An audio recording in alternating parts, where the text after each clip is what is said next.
लेकिन करे क्या भाई, समय तो उतना ही था। अरे ज्यादा देर वो मेरी तरह आपके साथ रहती ना तो आपको लगती कि बस हो गई भीड़, रोज वही बात।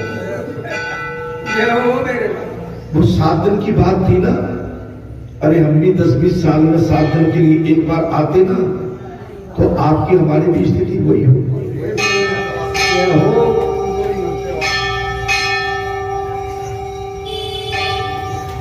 प्रीत घटे निकल के घर जा। जब रोजाना हम तुम्हारे पास बैठते हैं, प्रीति कब हो जाती? मैं ऐसे उदाहरण दे रहा हूं।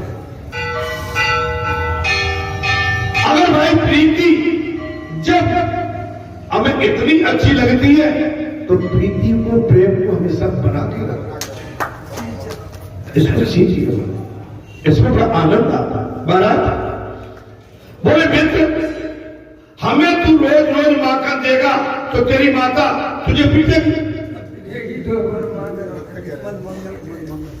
गोपाल कह रहे हैं, बोले तू रोजाना हमें माखन खिलाएगा, तेरी माँ हमें पीटेगी। कन्हैया कह रहे नहीं नहीं, मैं अपने घर का नहीं, मैं बाहर से काम करके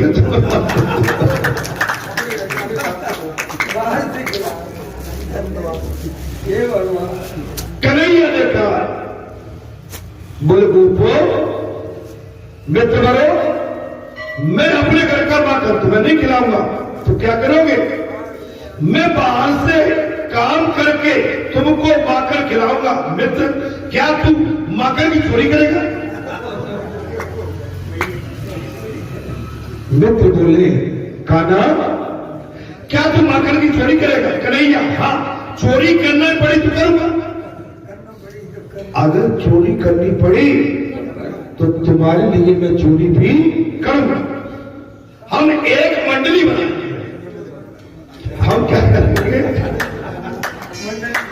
कन्हैया ने, जैसे बाबा ने तुम्हारी मंडली बना दी, राकेश को भगवा, इनको भगवा, सबको भगवा, ये मंडली तो है ही। अरे पुजारी जी से कह रहे थे, बोले तुम्हारे बाबा के तो सब सेवादार एक ड्रेस में, और जाने किसी ने जो कर दिया, ये तो सबको बाबा बना देता है।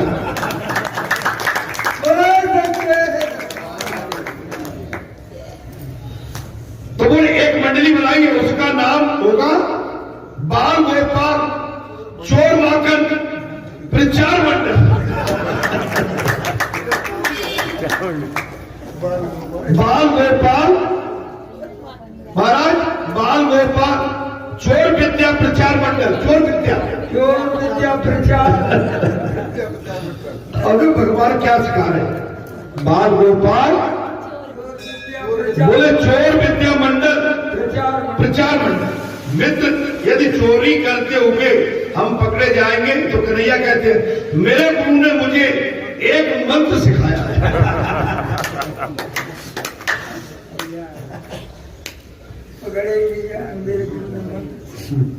गोपाल बोले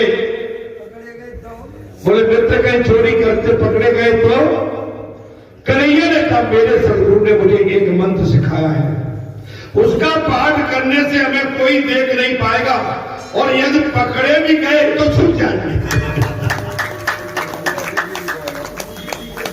एक मंत्र ऐसा मेरे गुरु ने मुझे दिया है, अगर माखन चोरी करते समय पकड़े भी गए तो उस मंत्र के जाप से हम छूट जाएंगे। मित्र कन्हैया, कौन सा मंत्र है? मन सुखा बोले कौन सा मंत्र है? कन्हैया, चोरी करते समय कप कप बल्लम कप बल्लम कप बल्लम कप बल्लम बोलते रहे। कप बल्लम कप बल्लम, जी मंत्र है। कप बल्लम बोलते रहना। कपल ऋषि ने चोर विद्या का प्रचार किया। किसने? कपल ऋषि ने चोर विद्या का प्रचार किया था। ये मंत्र उन्हीं ऋषि का है। कपल मंत्र बोल चोरी का मंत्र किसने दिया? बोले कपड़ मुनि ने। तुम्हें चोरी करना किसने सिखाया? बोले कपड़ मुनि ऋषि ने। तुम तो ये बोलो, याद रखो कि ये मंत्र कन्हैया ने अपने मित्रों को दे दिया, हमें नहीं। हमें कहीं भी चोरी करनी नहीं चाहिए, चोरी करना पाप है। ये कन्हैया की बाल लीला है। आप हमको चोरी नहीं करना, चोरी पाप है। ये तो भगवान की लीला है। समर्थ को नहीं दोष, समर्थ को नहीं दोष बसाए। अभी से भगवान की सेवा, पूजा, भजन, कीर्तन करो और उनसे प्रार्थना करो। जब आप अगले द्वापर युग में जन्म लें तो मुझे गोपाल बालक बनाना।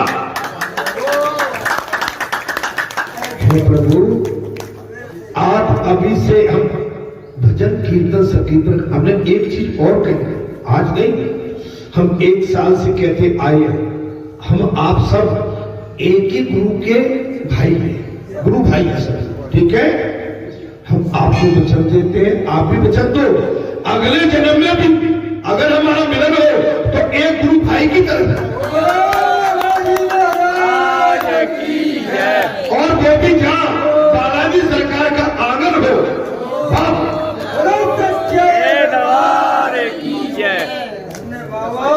ऐसी युक्ति और ऐसा भाव रखें तो मैं आपको वचन देता हूं। इस प्रकार गोपाल बालक का जन्म मिलने पर कृष्ण के साथ खेलना और कृष्ण के आदेश मिलने पर चोरी करना पाप नहीं होगा। भगवान अच्छा, जहां कोई भी छोटी मोटी घटना हो जाती है तो बाबा कहते चिंता मत करो, सब ठीक है। कभी भूल भी होती है, मेरे पंची जानते हैं, कई ऐसी बातें मेरे पास इसी कथा में आती रही, ऐसा हो गया, अपनी चिंता मत करो। क्या करें बाबा? नहीं, हम संभाल ले जाएंगे, चिंता मत करो। ऊपर नीचे कई बातें सुनने में, समझने में, जानबूझ के नहीं, सुनने में, समझने में भूल हो।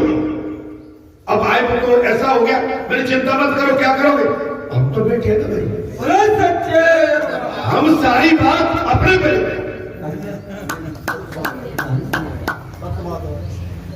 सारी बात अपने पे ले लेंगे। और जानते हो जब अपने पे बाबा लेता है तो कहते हैं बाबा तुम ही कह रहे हो तो ठीक है।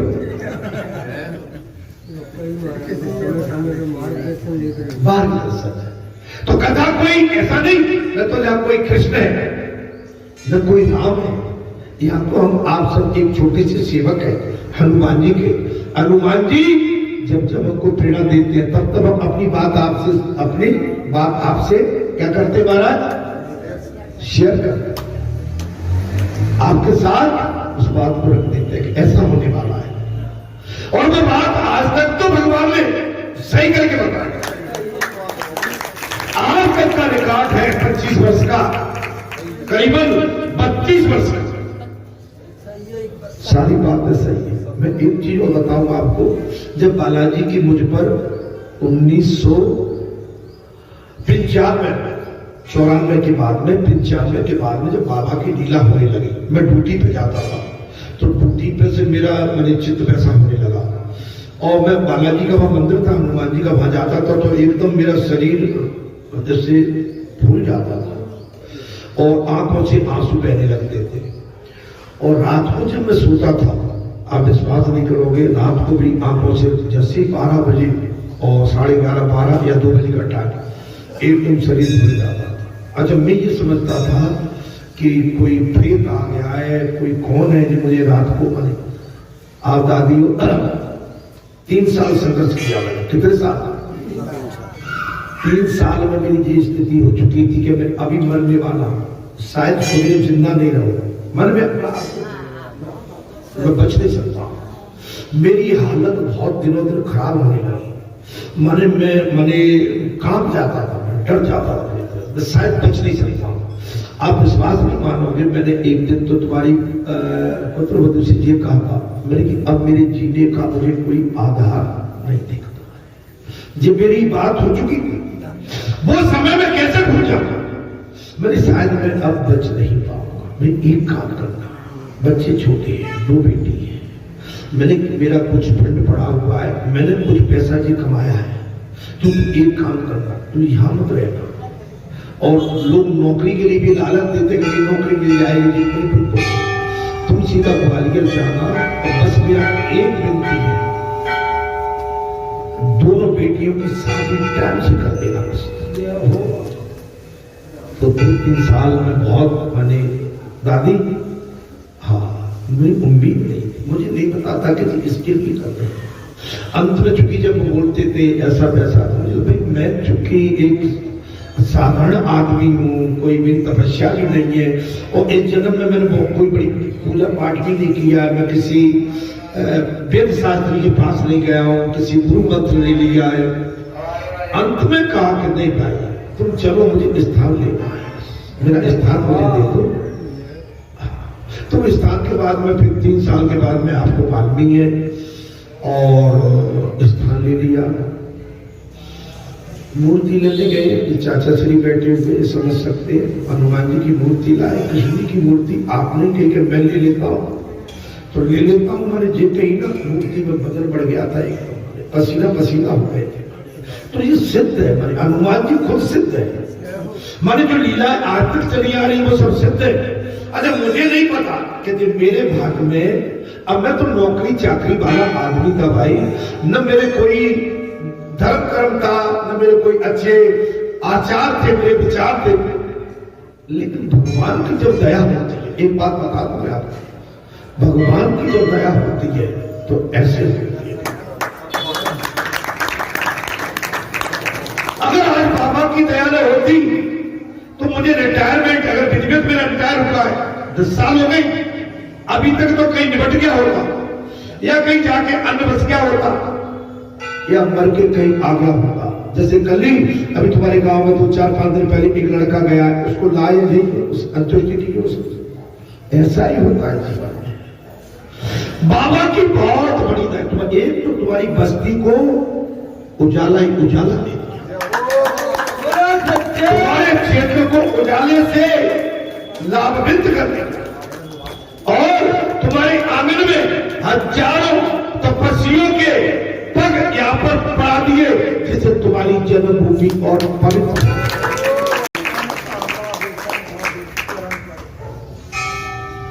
अब जीने की तमन्ना नहीं है। मैं एक आपसे हो गया, अगर मुझसे पूछते कोई जीने की तमन्ना बची नहीं है, भगवान इस सांस को कल लेता है या एक पल के बाद लेता है, हम कहते आधे पल में उठा लो, सब कुछ हो चुका, न अब आगे की कोई बात बची है और न पीछे की कोई बात बची है। अब तो केवल आपका द्वार हमें दिखता है, अपने द्वार पर बुला के अपने चरणों में हमें जगह दे दो। हे संतों, हे महात्माओं, मैं अपने लिए नहीं, मैं आप सबके लिए,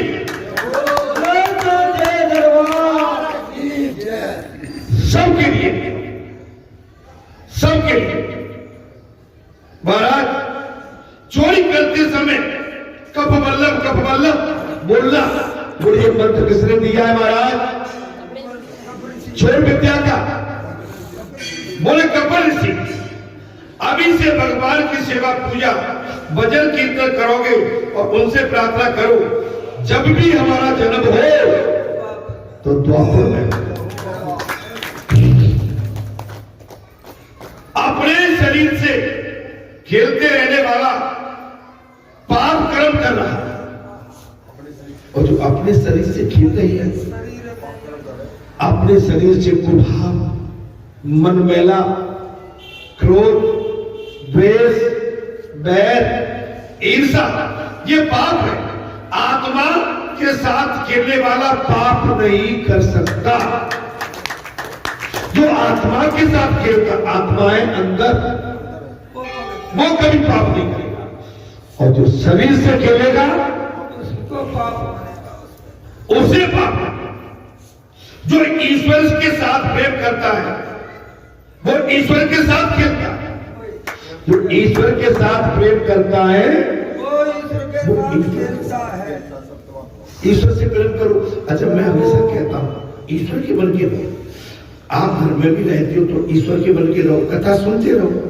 आप खेत में, खलिहान में, दुकान में, मकान में, राजनीति में, प्रशासन में, सेवा में, मजदूरी में, कहीं कोई भी काम करिए, लेकिन ईश्वर का चिंतन करके सोते समय भी रात को जागे तो संसार की याद नहीं, भगवान की याद।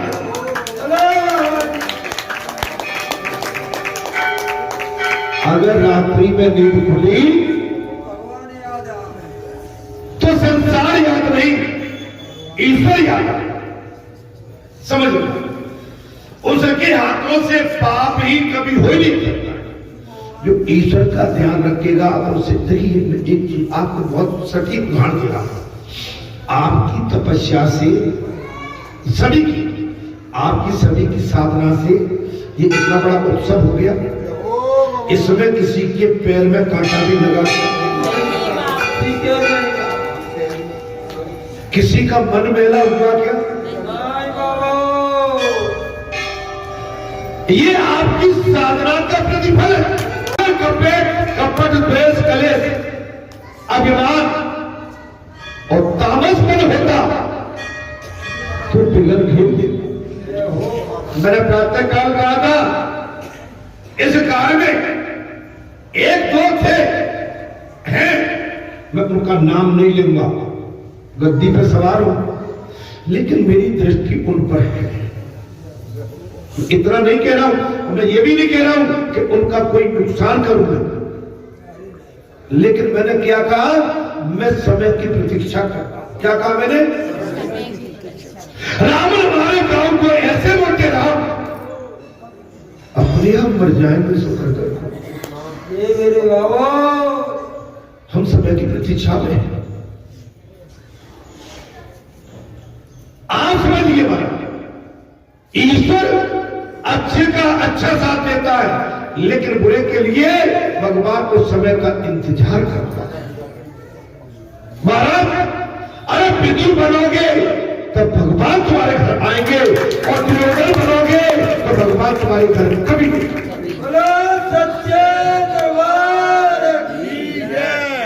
विदुर बन के रहोगे, भगवान दौड़े चले आएंगे, और दुर्योधन बन के रहोगे धृतराष्ट्र, भगवान आएंगे तो सही, लेकिन तुम्हारे घर कुछ खाएंगे नहीं।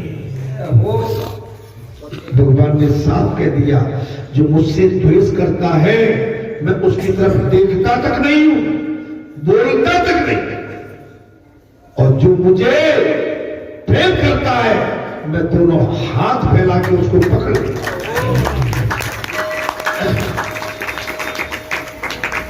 ईश्वर के साथ उसके हाथों से पाप हो ही नहीं सकता।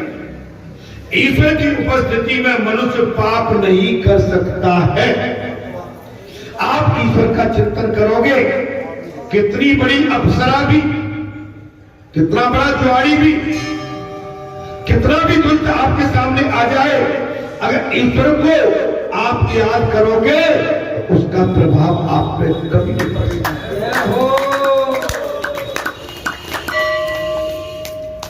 मैं एक चीज और आपसे कह रहा हूं, इस समय जो आपका मोबाइल है ना, मोबाइल, इसको आप ज्यादा मत देखा करो। मोबाइल आपकी सेहत के लिए, आपके धर्म के लिए अब ठीक नहीं बचा। इस मोबाइल के अंदर सारी मर्यादाएं तोड़ के तारमतार कर, मोबाइल में देख रहे हैं तो भजन सुनो, न्यूज सुनो, कीर्तन से कीर्तन, अन्यथा और किसी दृश्य को देखने की आवश्यकता कदापि नहीं। अगर पाप हो भी जाए तो उसका उत्तरदायित्व ईश्वर पर होगा। अगर ईश्वर का काम करते समय, बहुत बड़ी बात आ गई, अगर ईश्वर का काम करते समय पाप हो भी जाए तो उसका दायित्व ईश्वर पर होता है। कथा में एक बात जरूर आई थी, सब्जी का डाला खुला था, एक चीज के ऊपर पूरी सब्जी आकर खदकती हुई सब्जी। मैं ये तो नहीं कह रहा हूं कि उससे कोई द्वेष कलेश हुआ होगा, लेकिन बगैर उसके ऐसा होता। लेकिन भगवान का काम कर रहा था, भगवान उसको साफ बचा ले।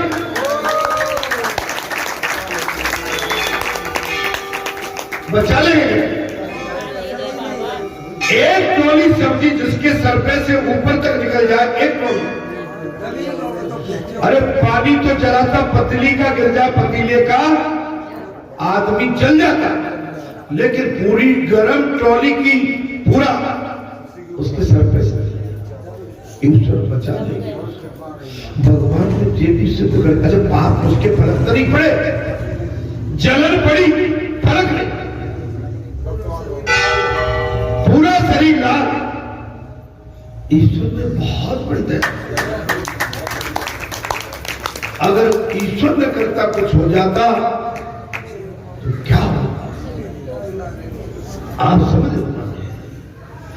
मन भगवान बहुत ही सारी चीज आप देखोगे भगवान के उस पर क्या नाम को शरीर में फफोले पड़ गए।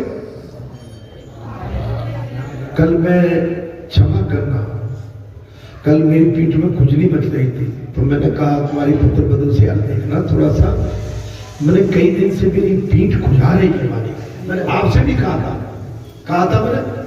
मैंने बताओ क्या, मैंने क्या कहा, मेरी पीठ में कुछ खुजली सी हो रही है, पता नहीं क्या। तो कल कहीं बोले तुम्हारी पीठ में तो लाल तंदूरे से धरे पूरी में, ये हो बाबा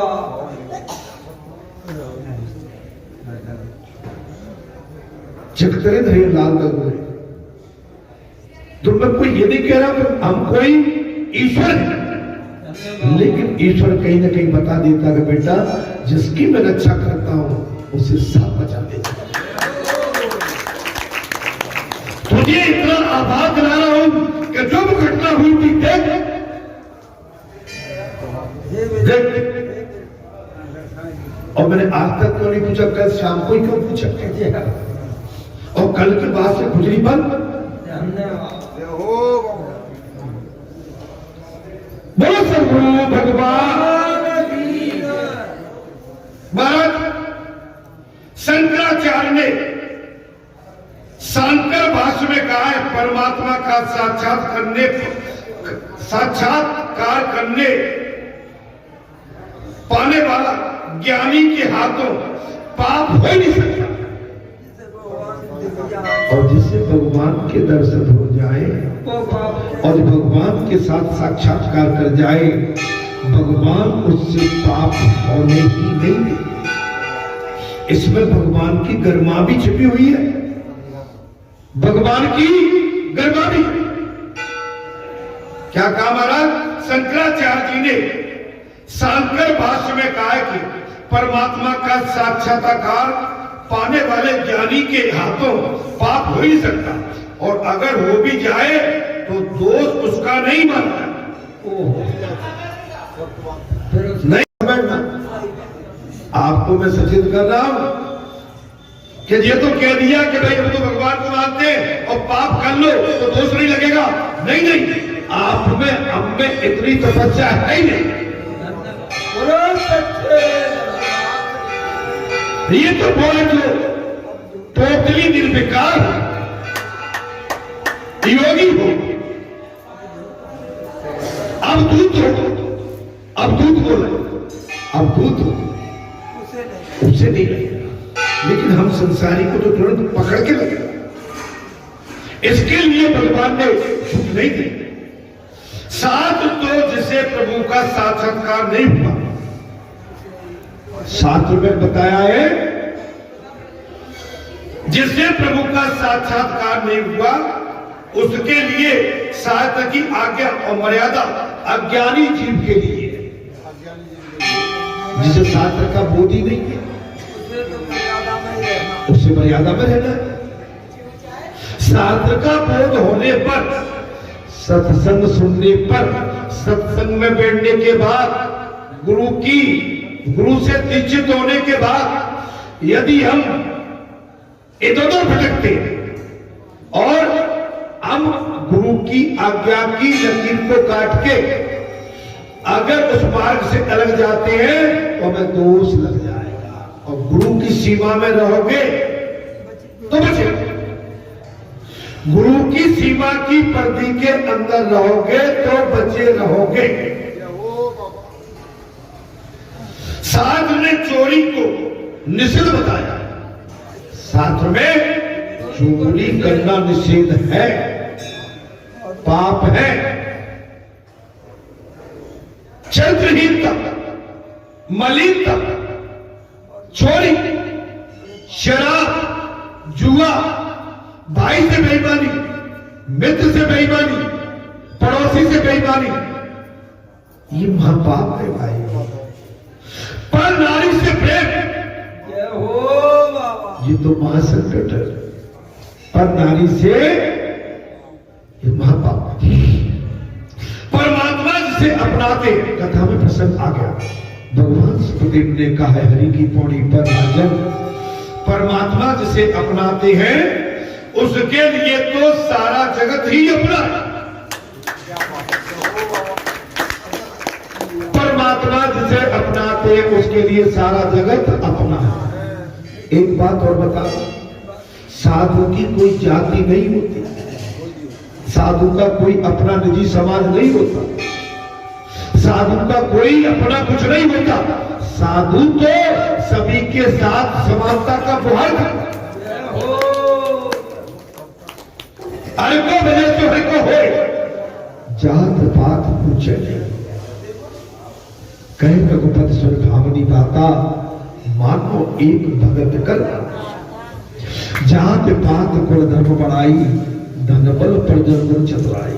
मेरे लिए जात में भक्ति का नाता बड़ा, इसलिए संत होते हैं, महापुरुष होते हैं, गांव के पुरखा होते हैं, घर के पुरखा होते हैं, उनके लिए भी पूरा परिवार एक समान होता है। गांव का जो पुरखा होता है उसके लिए पूरी बस्ती एक समान।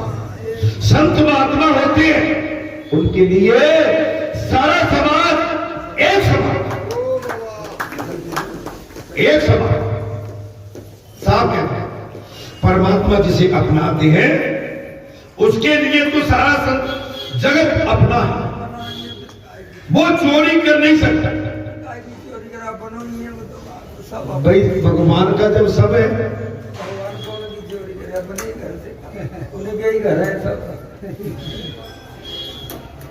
तो भगवान ने चोरी कहा था। जब भगवान ने माकर बनाया, अनाज, अन्न, जल, वायु, अग्नि, आकाश, पाताल, सब माने सब कुछ बनाया, खनिज, खाद्य, तो भगवान का कहा क्या नहीं है भाई, बात तो केवल ये है, सब भगवान का। तो भगवान ने चोरी कहा की? बताइए महाराज, चोरी तो हम करते,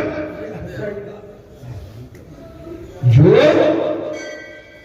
अब जानते हुए भी चोरी कर बैठते।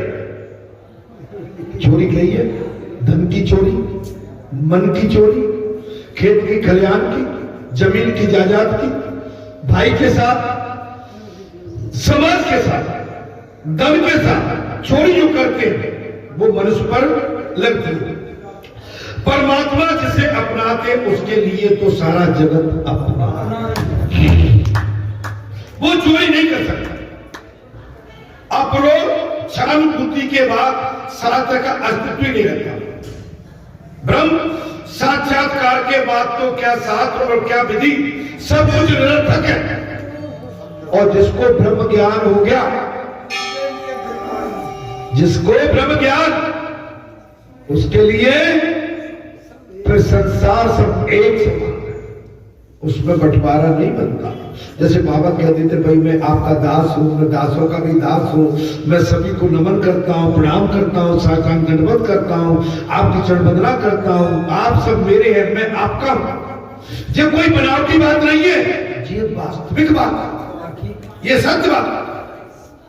आज बरेठा गांव वाला, बरेठा बस्ती कहे कि मैं किस कुल में मुझे जन्म दिया, मैं कहता हूं मैंने बड़े ठाकी उस भूमि में जन्म लिया, संपूर्ण बस्ती मेरे माता पिता, संपूर्ण क्षेत्र मेरे माता, संपूर्ण राज्य हमारे माता। इसमें अब व्यक्ति कहे कि भाई तुम्हारे प्रजाति का नाम क्या है, हम कहेंगे क्या कहेंगे, धरती मेरी माता, पिता आसमान।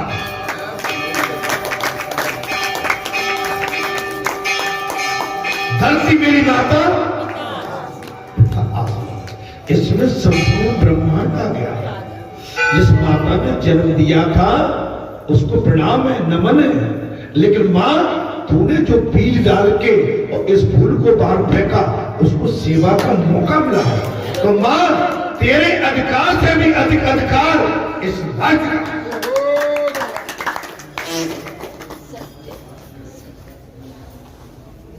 क्या जसोदा, क्या देवकी मैया ने भगवान को जन्म नहीं दिया? दिया, लेकिन भगवान क्या देवकी के अकेले के कहलाए?